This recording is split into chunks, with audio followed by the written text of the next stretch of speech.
Hey guys, it's Christina, Zero Waste Wannabe, and I am back.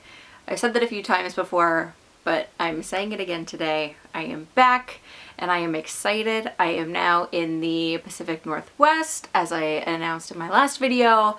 I moved out here. I started a business. If you haven't checked it out yet, it's called A Drop in the Ocean Shop. It is a zero waste store based in Tacoma, Washington, and I have refillable soaps and cleaners and raw materials, which we're going to get into today. The sustainable alternatives to disposable products, the things like safety razors and bamboo toothbrushes and reusable straws and all of those kinds of good things to help you lead a more zero waste life. So if you haven't checked it out yet, go check it out. I'll link to it below the video, but the URL is adropintheoceanshop.com. So in today's video, I'm going to kind of do a remake of an old video that I have done before, and that's a video about how I make my own face powder. My last video was just kind of me talking about it, and I rambled for a really long time, and it wasn't that great of a video, so I am going to be redoing that today, and I am going to show you exactly how I make my own makeup. Today specifically we're going to be focusing on face powder. But it's only 4 ingredients, and 3 of the 4 you can buy in my shop. The other ingredient you can just buy in your grocery store. You may actually have it already in your pantry, especially if you like to bake. So the 4 things that you will need for making a face powder are beetroot powder, arrowroot powder, cocoa powder, and bentonite clay. Now the bentonite clay is optional. I did not use that in my last video. That's a recent addition, but it is a really great addition because bentonite clay is really good at clarifying pores and removing toxins, and it actually also helps to reduce scarring on your face as well. So it's a really great addition to a face powder, just to kind of constantly have those cleansing properties happening throughout the day. So without further ado, we will go into me actually making this face powder. It takes about 3 minutes total, and you know, if I wasn't doing it on a video, it would probably take less time than is going to show on the video. So let's get started. Okay, so here we have the 4 ingredients that I use: the arrowroot powder, beetroot powder, bentonite clay, and cocoa powder. The jar that I am pouring the ingredients into is an old Lush jar that actually at one point did also contain face powder. I just decided to continue to reuse that jar rather than get a new one because zero waste. It's also important to note that if you do decide to make this face powder with the bentonite clay, it's important to use a non-metal stirring apparatus of sorts.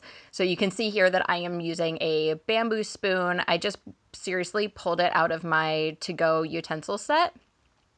I really like the feel of it, and it works as a spoon, and then the end of it is also small enough to stir in my tiny jar. So bentonite clay should not touch metal because it actually starts to deactivate all of the great detox properties that bentonite clay has.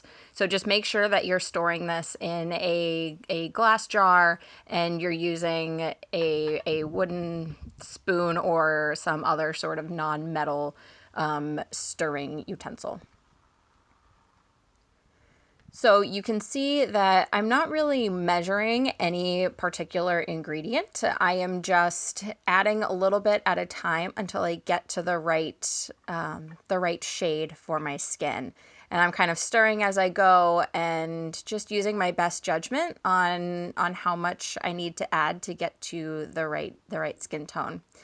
The arrowroot powder is really kind of the base of the powder, of the face powder, but it is also a very powerful lightening component. And so if you have darker skin, you'll of course want to use much less arrowroot powder in comparison to what I use.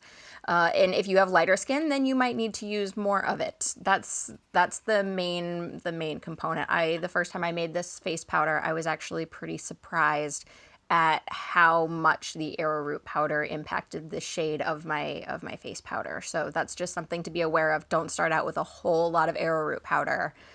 Start small. You can always add more of anything, which is kind of what you can see here, that I am just adding a little bit at a time until I get to the right shade and the right amount.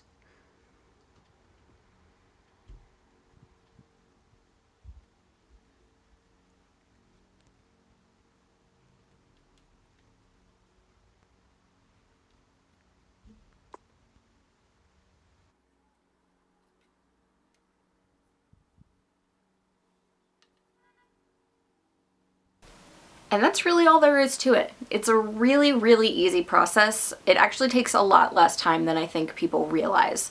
You know, I get asked a lot, how much time do I spend on DIY projects? And I really don't spend that much time. You just saw beginning to end how long it took me to make this face powder. So it's significantly less time than driving to the store, picking out the right shade with the least amount of packaging, buying it, driving home, unpackaging it, all of the above. Way less time, way less energy, way less money, and the raw ingredients involved in making it will last for a very long time. I bought my arrowroot powder and beetroot powder probably over a year ago, and I still have a ton left. It's probably going to be another year or so before I run out. So it's really economical, it's time saving, it's just really amazing. I really can't say enough about how much I love it. So everything that you saw you can buy in my shop except for the cocoa powder. That's the one thing that I don't have in the shop yet. I'm having a really hard time sourcing it without excess packaging, and especially excess plastic packaging. So I'm hoping to have that in the store at some point, but for now, check your local grocery store. Your bulk food store may have some if you have a bulk food store by you. Otherwise, you know, it's something that you can use at home anyway. So it's really great to have on hand if you like baking, especially. And that's all I have for this week, guys. So if you liked this video, give it a thumbs up, click the subscribe button. I have a lot more videos that I want to do. I recently did an Instagram live video about how I'm really tired of writing blogs for a multitude of reasons. Mainly the fact that I'm doing a lot of writing for school right now, and so I really want to get back into doing videos, and I have a lot of videos that I want to do, and I'm excited to get back into them. And I figured out my pretty background now, which is exciting. It's nice to have my pretty elephant painting behind me. I love this painting so much. But yeah, that's all I've got for you this week. So click the subscribe button, like this video, share it with your friends, and if you haven't yet checked out my shop, go check it out, adropintheoceanshop.com. Follow me on Instagram, Facebook, A Drop in the Ocean Shop, and I will see you in my next video. Have a good week, guys.